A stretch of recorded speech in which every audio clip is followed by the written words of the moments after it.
नमस्कार, मैं उज़ैबा और आप देख रहे हैं प्राइम टीवी और वक्त हो गया है 4 बजे की 4 बड़ी खबरों का।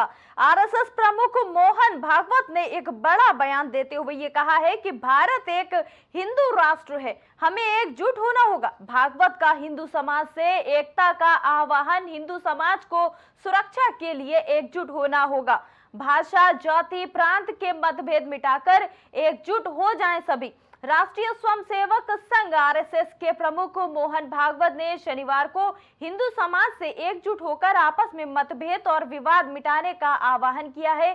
एआईएमआईएम चीफ असदुद्दीन ओवैसी ने तेलंगाना में एक रैली को संबोधित करते हुए संघ और बीजेपी पर बड़ा हमला बोला। ओवैसी ने यह कहा कि ना तो हिंदुओं को खतरा है, ना मुसलमानों को खतरा है, बल्कि पूरे देश को सिर्फ पीएम मोदी से खतरा है। ओवैसी ने संघ प्रमुख मोहन भागवत पर भी बड़ा हमला बोला है।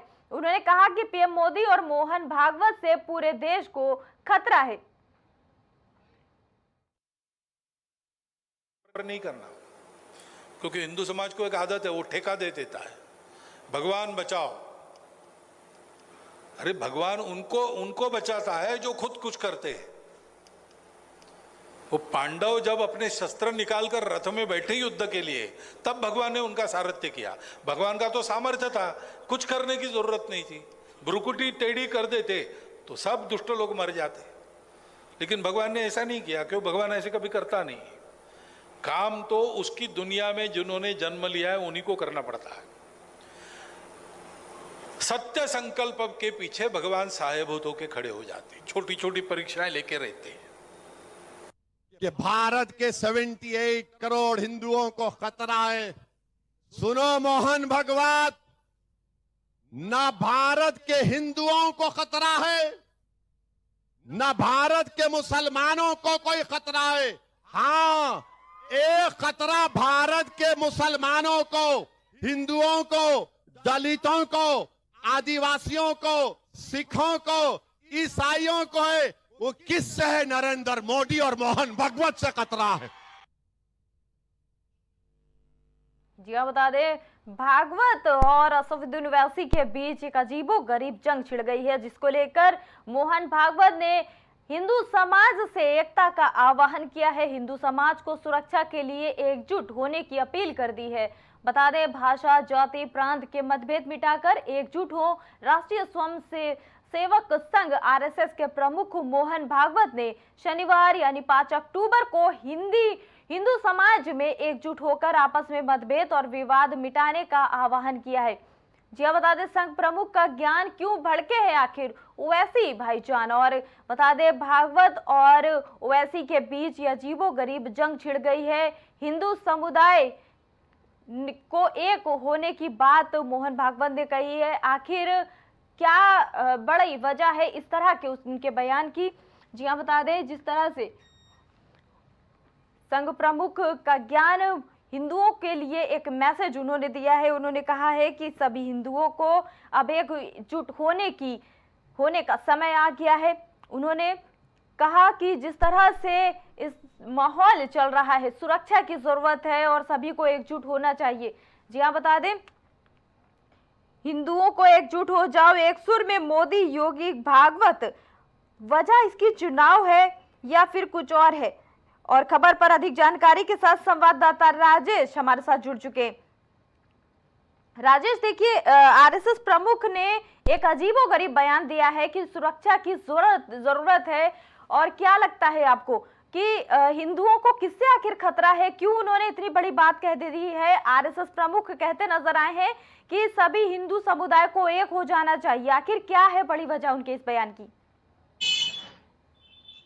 देखिए, जब अगर बात करें, अगर मोहन भागवत के जिस तरीके से हिंदुओं को लेकर उन्होंने बताया है कि देश को हिंदुओं को एकजुट होना चाहिए, जाहिर सी बात है कि बहुत बड़ा बयान है मोहन भागवत का। दूसरी चीज आपको बता दें कि मोहन भागवत के ही बयान पर वैसी ने भी पलटवार किया है कि ये मोहन भागवत का बयान है, बेतुका बयान है। ये बयान कहीं न कहीं देखा जाए तो जायज नहीं है। लेकिन जिस तरीके से मोहन भागवत ने बयान दिया है कि हिंदुओं को एकजुट होना चाहिए और हिंदुओं के साथ साथ में जाति और धर्म के लोग हैं, सबको एकजुट होना चाहिए भारत के लोगों को, तो जाहिर सी बात है कि बड़ा बयान है। इसको लेकर वो वैसे कहीं इसको लेकर पलटवार कर रहे हैं मोहन भागवत के ऊपर। लेकिन मोहन भागवत का जो बयान बयान है, ये बयान उनका कितना कारगर साबित होगा ये तो आने वाला वक्त बताएगा। लेकिन फिलहाल जिस तरीके से अगर बात की जाए सरकार की, केंद्र सरकार की, जिस तरीके से केंद्र सरकार ने भी इस पर कहीं कहीं देखा जाए तो मोहन भागवत के बयान को सही बताया है, तो जाहिर सी बात है कि अब इस पे सवाल उठना लाजमी है। लेकिन अब इस पे सवाल उठता है और कौन कौन इस पे सवाल उठाता है, कौन समुदाय के लोग सवाल उठाते हैं, ये तो देखने वाली बात है।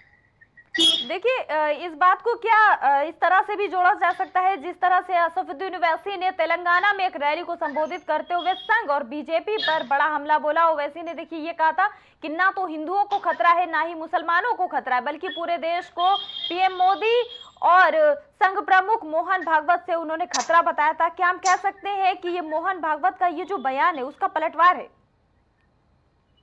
बिल्कुल, जिस तरीके से देखा जाए ओवैसी ने हैदराबाद में जिस तरीके से बयान दिया था कि जो भारत है, भारत को किसी से खतरा नहीं है, वो खतरा जो है मोहन भागवत और नरेंद्र मोदी से है। जाहिर सी बात है इसी को लेकर मोहन भागवत का भी जो बयान आया है कि सभी हिंदुओं को एकजुट होना चाहिए, सभी समुदाय को एकजुट होना चाहिए। तो कहीं देखा जाए ओवैसी के बयान पर ही मोहन भागवत का बयान है, पलटवार है। लेकिन दूसरी तरफ आप बता दें कि उन्हीं को मोहन भागवत के बयान को लेकर ओवैसी ने भी पलटवार किया है कि जो मोहन भागवत का बयान है वो गलत है, ये बेतुका बयान है, इस तरीके का बयान मोहन भागवत को नहीं देना चाहिए। और मोहन भागवत ने जिस तरीके का बयान दिया है कहीं कहीं देश को बांटने वाला बयान है। तो जाहिर सी बात है कि इस पे राजनीति होना लाजमी है। लेकिन अब इस पे देखा जाए तो किस करवट बैठेगा, अभी तो आगे आने वाला वक्त बताएगा। देखिए राजेश, ये तो बात हो गई कि पलटवार की, लेकिन अगर हम बात करें, उन्होंने साथ ही साथ ये भी कहा है कि भारत एक हिंदू राष्ट्र है, हिंदू देश है, इस तरह की बातें भी वो कहते नजर आए। तो क्या लगता है आपको, कैसे देखते हैं खबर को कि किस तरह से ये भड़काऊ भाषण हो सकता है जनता के लिए? बिल्कुल, भारत की बात की जाए तो सही है, हिंदू राष्ट्र है, लेकिन अब इसमें तमाम तरह की जातियां, तमाम तरह के धर्म के लोग रहते हैं। लेकिन जिस तरीके का बयान मोहन भागवत ने दिया है, बिल्कुल कहीं कहीं वो बयान बिल्कुल गलत है, ऐसा बयान नहीं देना चाहिए। लेकिन क्योंकि भारत जो है ये अनेकता का एकता का देश है, दूसरी चीज इसमें तमाम तरह की जाति और धर्म के लोग रहते हैं। तो जाहिर सी बात है कि जिस तरीके का बयान उनका है ये बिल्कुल गलत है, क्योंकि उसी को लेकर ओवैसी ने बयान पलटवार किया है। लेकिन ओवैसी जिस तरीके का ओवैसी ने भी हैदराबाद में बयान दिया, वो भी बयान बिल्कुल गलत था, क्योंकि उसका भी बयान था कि मोहन भागवत और नरेंद्र मोदी देश को बांटने की राजनीति करते हैं। देश को बांटने का जो बयान आया है वो देश को बांटने का है। जाहिर सी बात है कि ये तमाम मुद्दे जो है राजनीतिक है, एक दूसरे पर वार पलटवार करना बिल्कुल कहीं न कहीं देखा जाए तो जायज नहीं है। जी बिल्कुल राजेश, बहुत बहुत धन्यवाद आपका खबर पर जुड़ने के लिए।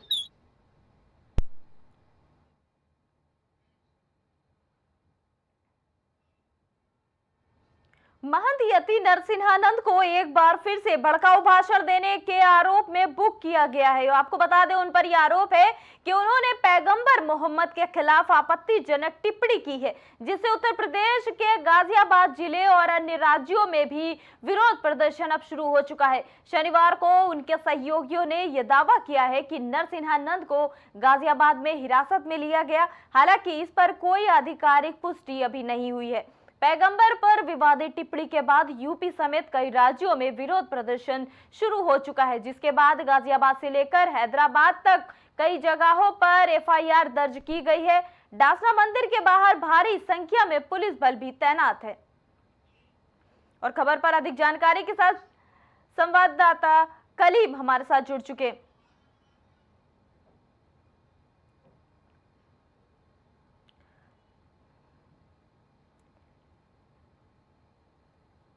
जी आप बता दें, इस खबर पर अधिक जानकारी के साथ संवाददाता कलीम हमारे साथ जुड़ चुके हैं। कलीम, देखिए, नरसिंहानंद का जो विवादित बयान था पैगंबर मोहम्मद के खिलाफ, जो उन्होंने आपत्तिजनक टिप्पणी कर दी थी, अब उस मामले ने तूल पकड़ लिया है। जगह जगह पर प्रदर्शन हो रहे हैं। मुस्लिम समुदाय की जो भावनाएं हैं उनको आहत पहुंचा है। क्या कहेंगे इस खबर पर, क्या है अभी तक की अपडेट्स?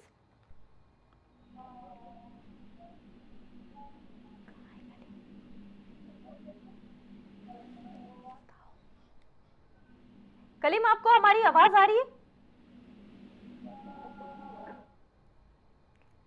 और संपर्क टूटता हुआ इससे जिया बता दें, नरसिंहानंद का विवादित बयान की वजह से पूरे देश में एक विरोध का माहौल छिड़ चुका है।